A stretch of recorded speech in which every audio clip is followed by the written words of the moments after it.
हाँ जी, आज का जो केस है हमारे पास वो रिलेट करता है application of the limitation act को लेकर, ठीक है? एक बार केस का नाम जान लेंगे।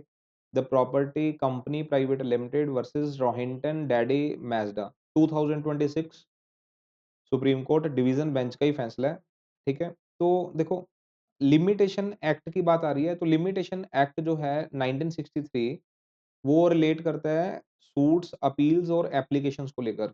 उनके टाइम पीरियड्स फिक्स करता है कि भई आप कोई सिविल सूट सिविल कोर्ट में लगाना चाहते हैं, वो इतने टाइम में लगा सकते हैं।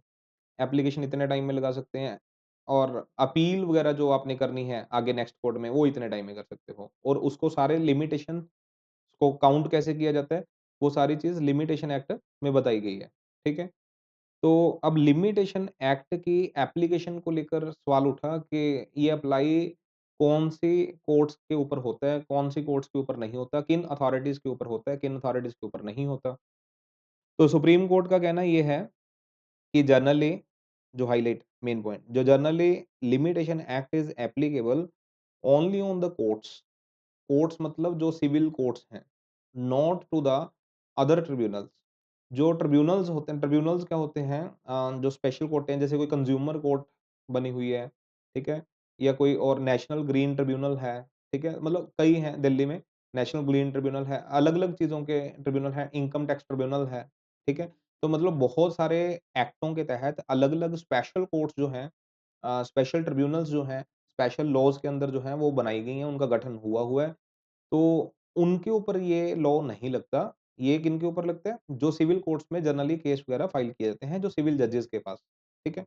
तो थोड़ी डिटेल जानेंगे, डिटेल क्या है इस केस की? कि the provisions of the limitation act 1963 जिसमें सारी प्रोविजंस कवर हो जाती हैं, जैसे provisions that lay down a prescribed period of limitation जिनमें लिमिटेशन दे रखे हैं, as well as section 4 to 24 of the act ठीक है? मतलब ये सारे काउंटिंग वगैरह सिखाते हैं, section 4 to 24 limitation act respectively would only apply to the suits, appeals, applications as the case में be which are made under any law to courts and ठीक है? मतलब जितनी भी चीज़ें हैं सूट, अपील और एप्लीकेशन को लेकर ये अप्लाई किस पे होंगे? कोर्ट्स पे, ठीक है?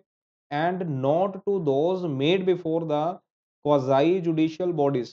क्वाज़ाई जुडिशियल बॉडीज़ होती हैं, जैसे तहसीलदार की कोर्ट होगी, तहसीलदार के पास भी कुछ केस चलते हैं। एसडीएम की कोर्ट होगी, डिस्ट्रिक्ट मजिस्ट्रेट हो गया, उन सभी को रेवेन्यू ऑफिसर्स की कोर्ट्स को बोला जाता है क्वाज़ाई जुडिशियल बॉडीज़, ठीक है? ये अर्ध मतलब जुडिशियल जो है वो बॉडीज़ काउंट करी जाती हैं, प्योर जुडिशियल कोर्ट्स नहीं होती। प्योर जुडिशियल कोर्ट्स जो होती हैं वो जजेस की होती हैं, ठीक है? Civil courts. तो ना तो इनकी कोर्ट्स पे लगता है, ठीक है? तहसीलदार, एसडीएम, डीसी और ट्रिब्यूनल्स ट्रिब्यूनल्स में हो सकता है जज ही हो सकता है कोई और स्पेशल मतलब पोस्ट बना रखी हो, ठीक है? जैसे कोई लेबर कमिश्नर की कोर्ट है तो वहाँ पे हो सकता है लेबर कमिश्नर बैठा हो, ठीक है? तो कहने का मतलब वो खास जो ट्रिब्यूनल है ना उस पे लगे, ना रेवेन्यू वाले पे जो ये क्वाज़ाई जुडिशियल बॉडीज़ हैं, ना इस पे लगे। ये सिर्फ लगता है जुडिशियल कोर्टों के ऊपर, ठीक है? सो अनलेस फिर एक एक्सेप्शन भी दे रहे हैं unless such quasi judicial bodies और tribunals are specifically empowered in this regard ठीक है अगर क्वाज़ाई जुडिशियल बॉडीज या जो ट्रिब्यूनल्स हैं वो स्पेसिफिकली उनको कोई ठीक है एक्ट जो है वो प्रोवाइड करता है कि भाई limitation act is applicable upon you तो फिर हम लगा सकते हैं अदरवाइज जनरल जो रूल है वो सिर्फ कोर्टों के लिए ये बना रखा है लिमिटेशन एक्ट ना कि क्वाज़ाई जुडिशियल बॉडीज के लिए और ना ही ट्रिब्यूनल्स के लिए क्लियर है जी